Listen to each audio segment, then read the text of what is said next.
Motorun üst kısmında yaptığımız iyileştirmelerden sonra alt kısma da el atacak olursak alt muhafazayı sökünce gözümüze ilk çarpan karterdeki yağ terlemeleriyle şanzıman yağ soğutucusuna giden hortumlardaki kaçaklar. Aslında şanzıman bölümünde anlatılması gereken ancak montajlandığı yer açısından ve oluşturduğu kaçaktan dolayı karteri kirlettiği için bu soğutucu hortumlarını da ertelemeden karterle birlikte yenileyeceğiz. Karterin sökülmesi, temizliği, üzerindeki sensörün kontrolü, yağ pompasındaki tespitler ve çok daha fazlası W124 restorasyon serimizin bu bölümünde sizlerle.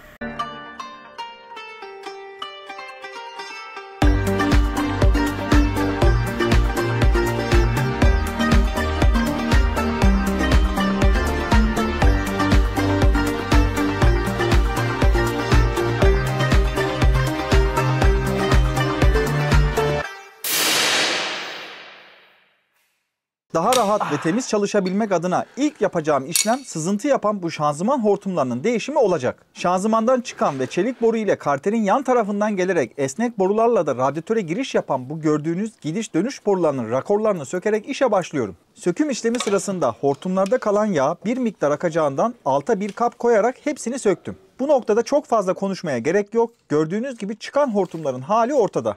Aynı uzunlukta olmak kaydıyla bir hortumcudan yeni hortumları güzelce preslettim. Üzerinde temizlenmiş eski yaylar takılı olduğundan gözünüze sıfır değilmiş gibi gelse de iç kısımdaki hortumların yenilenmiş olduğunu görebilmekteyiz. Süreci uzatmadan montajlanmış hortumlar da bu şekilde durmaktadır.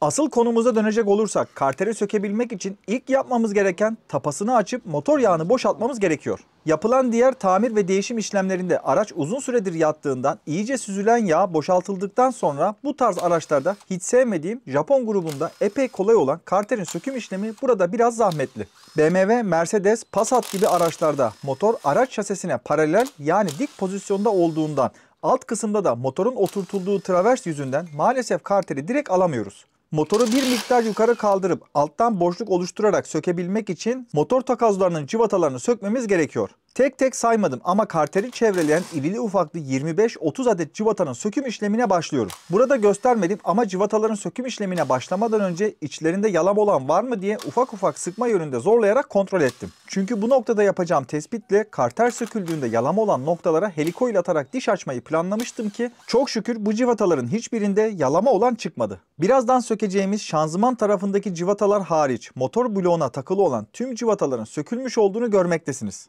Motorun arka tarafına geçtiğimizde bu gördüğünüz 4 adet cıvatanın da sökülmesi gerekiyor. Bunların da söküm işlemini yaparak karterin tamamen boşa çıkmasını sağladım. Biraz sağa sola oynatarak yapışmış olan karteri bloktan ayırarak travers üzerine indirdim. Ancak fark ettiyseniz viraj demirinin konumu söküm işleminde bize engel olacak. Bu parçayı tutan 4 farklı noktadaki kelepçelerin cıvatalarını sökerek viraj demirini dışarı alıyoruz. Çevrenin biraz daha rahatlamasıyla motoru şanzıman krikosu ile bir miktar yukarı kaldırarak karteri yerinden çıkartmaya çalıştım. Ancak yağ pompasının da engel olması ve değiştirmeyi düşündüğümden şu aşamada sizlere gösteremesem de blok üzerinde bulunan 3 adet cıvatasını ve kasnak üzerindeki bağlantısını sökerek pompayı rahat bir şekilde çıkartabiliriz. Crankcase bölgesinin rahatlamasıyla karteri uygun açıda çekerek yerinden nihayet çıkarttım. Çıkartmasına çıkarttık ancak ölü noktalardaki kalan eski yağı da çok çalıştığımızı göstermek adına biraz üzerimize döktük. Temizlik aşamasında bu yağ kalıntılarının doğaya gitmemesi adına bu noktada güzelce yağ dolum tankına sızmasını sağlıyorum. Temizlik esnasında burada bulunan yağ seviye müşürünün zarar görmemesi ve contasını değiştirmek adına çıkartıyoruz. Bu noktada da gördüğünüz gibi iç kısımda hiç yağ artıklarının kalmaması ve dış kısımdaki katranlaşmış kirleri görebilmekteyiz. Ağır kir ve yağ çözücüyü mazot tabancasıyla karterin kirli olan tüm yüzeylerine uygulamaya başlıyorum. Yaklaşık 15 dakika bekledikten sonra yumuşayan pislikleri basınçlı su ile gidermeye çalışırken bu pisliklerin nereye gittiğine dair duyarlı insanlarımızdan yorumlar gelebiliyor. Her defasında cevap vererek şaşırmalarına sebep olsam da son kez bu videoda açıklama yaparak bir daha bu konuya tekrar cevap vermeyeceğimi söyleyeyim. Garaj kurulum videosunda eğer izlerseniz orada su kanalının bu işler için yaptığımı ve suyun garajımın sonundaki toprakla dolu bir alana döküldüğünü ve bu toprağı da kirlenme durumuna göre çuvallayıp yenisiyle değiştirdiğimi söyleyebilirim. Özetle buradaki kirli suyun yağmur suyu veya pis su kanalına gitmediğini tekrardan belirterek bu sorulara cevap vermiş olayım. Sulu yıkama ile çıkartabildiğimiz kadarını çıkarttıktan sonra bir tel fırça ile iyice yumuşayan yağ kalıntılarını temizlemeye koyuldum. Kirler epey yumuşadığından bu noktadaki uygulamalarım gayet kolay oldu diyebilirim. Alüminyum tabakaya kadar indikten sonra boyama işlemi için ufak birkaç noktanın maskelemesini yaparak boyamaya başlıyorum. Önceki videolarda söylediğim ancak sizler kadar ben de kumlama makinesinin çok gerekli olduğunu hissettiğimi bilmenizi isterim. Bu restorasyon sürecinden sonra artık başka bir araca adım atmadan 100-150 litrelik bir makine için garajımda gerek yer gerekse basınçlı hava gibi süreçlerle ayrıca ilgileneceğim. Bu aralar sıkılmaya bile vaktimiz olmadığından şimdilik araya onun da meşgalesini almak istemiyorum. Boyama işleminden sonra artık ben susayım, karterin durumunu siz değerlendirin.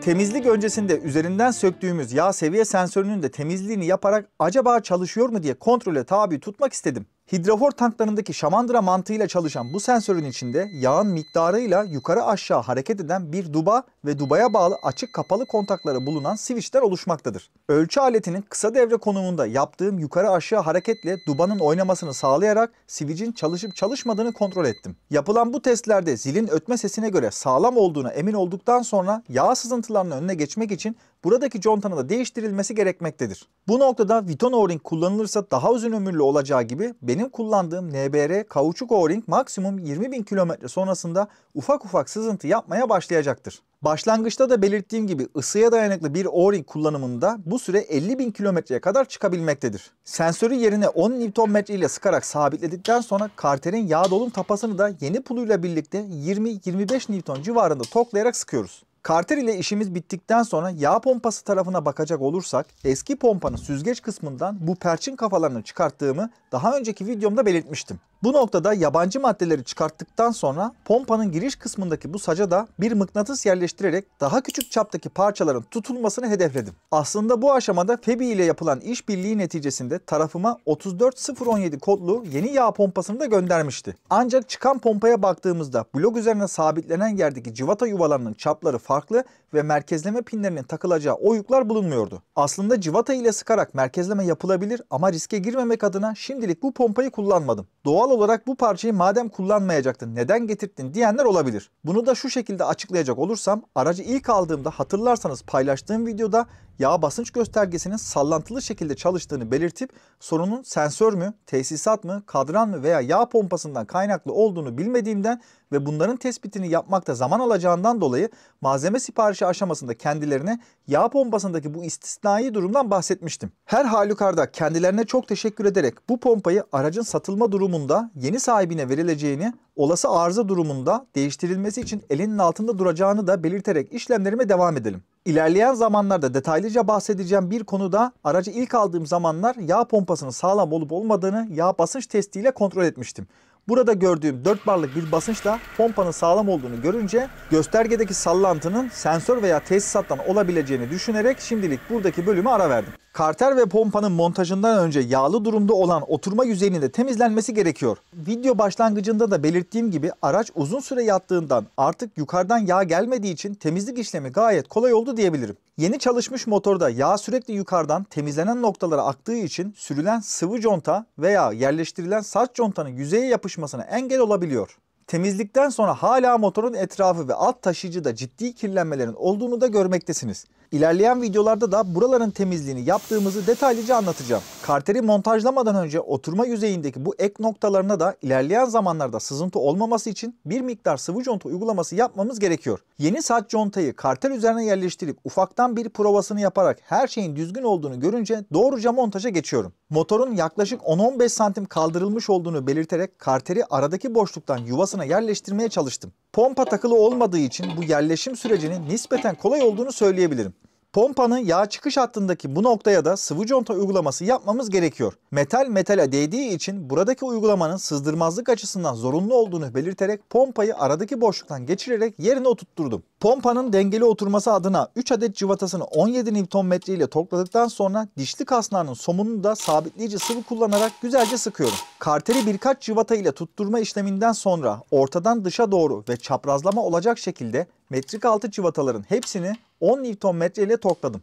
Bazı noktalardaki cıvatalar metrik 8 olduğundan bunları 17 Nm ile, şanzıman tarafındaki metrik 10 cıvataları ise 35 Nm ile toklayarak montajı gerçekleştirdim. Sıkma işlemi sırasında cıvatalar çok fazla olduğundan gerek atlamamak gerekse sıkılanları tekrar sıkmamak için bu şekilde işaretlemenizde fayda var. Ayrıca konulan bu işaretlerin fabrikasyon bir hava kattığını da söyleyebilirim.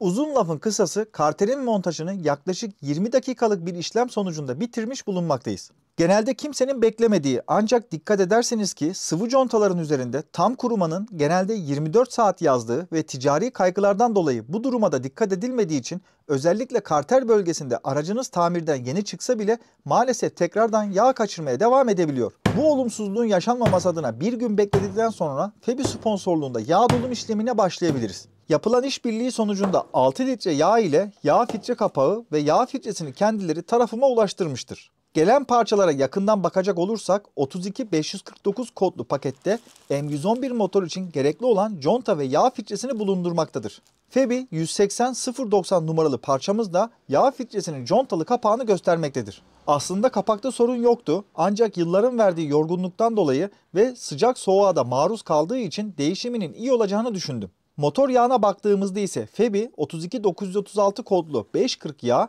MB 226.5 ve MB 229.3 standartlarını karşıladığından aracım için tam uyumlu olup kullanmamızda hiçbir sorun yoktur. Ayrıca çok soru geldiği için ve sizlerin de işine çok yarayacağını düşündüğüm için tekrar anlatacak olursam, Febi Parts Finder sitesinden aracınızın marka modelini doğru şekilde girdikten sonra kimyasal ve yağ bölümünden ihtiyacımız olan artık neyse o başlığa tıklıyoruz. Ben motor yağına bakmak istediğim için bu bölüme girip uygun olan motor yağlarını bu şekilde listeleyebiliyorum. Ayrıca bu listede hep 1 litrelik paketlerin olduğunu görmeniz sizi yanıltmasın. Eğer bu yağın daha büyük hacimde olmasını isterseniz hemen buradan 4 veya 5 litrelik sekmelere tıklayıp daha ekonomik olan parça numaralarına da ulaşabilirsiniz. Mesela benim kullandığım 32936 kodlu bu yağların parça parça olması yerine 5 litrelik alternatifini seçtiğimizde 32938 koduyla karşımıza çıkmaktadır. Parçacınızdan da bu kodu vererek sipariş geçtiğinizde aracınıza tam uyumlu yağı almış olacaksınız. Bu anlattığım işlemlerin aynısı bu zamana kadar kullandığım ve ileride de kullanacağım tüm parçalarda bu şekilde olduğunu tekrardan söyleyerek yağ kapağındaki bu küçük detayı da atlamayalım.